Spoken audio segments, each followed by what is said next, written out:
কালিকা প্রসাদের সিরাজ পাগলার মাজার শরীফে সাপ্তাহিক দোয়া ও মাহফিল। কুলিয়ারচর ও ভৈরববাসীর আধ্যাত্মিক মিলনস্থল মজ্জুব হজরত সিরাজুল ইসলাম কোরাইশি রহ ওরফে পাগলা বাবার মাজার শরীফে প্রতি বৃহস্পতিবারের মতো আজও আয়োজন করা হয়েছে বিশেষ দোয়া ও পাশে আগাম দাওয়াত রইল মাজনুন হজরত সোহেল মুন্সির দশম ওফাত বার্ষিকী উপলক্ষে আগামী 17 জানুয়ারি 2026 শনিবারের বিশাল শান্তি সমাবেশ এ স্থান কালিকা প্রসাদ ভৈরব কিশোরগঞ্জ। জড় পরিচালনায় আহমেদ উল্লাহ জান শরীফ খাদেম।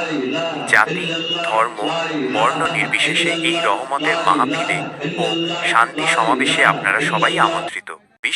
*লার মাজারে সাপ্তাহিক দোয়া ও মাহফিল। মজ্জুব হজরত সিরাজুল ইসলাম কোরাইশি রহ পাগলা বাবার মাজার শরীফে প্রতি বৃহস্পতিবারের বিশেষ দোয়া ও মাহফিল অনুষ্ঠিত হচ্ছে। এই আয়োজনের বিস্তারিত রিপোর্ট তুলে ধরছেন আপনাদের পরিচিত মাধবদী গ্রামবাসীর আমন্ত্রিত। স্থান কালিকা প্রসাদ ভৈরব কিশোরগঞ্জ।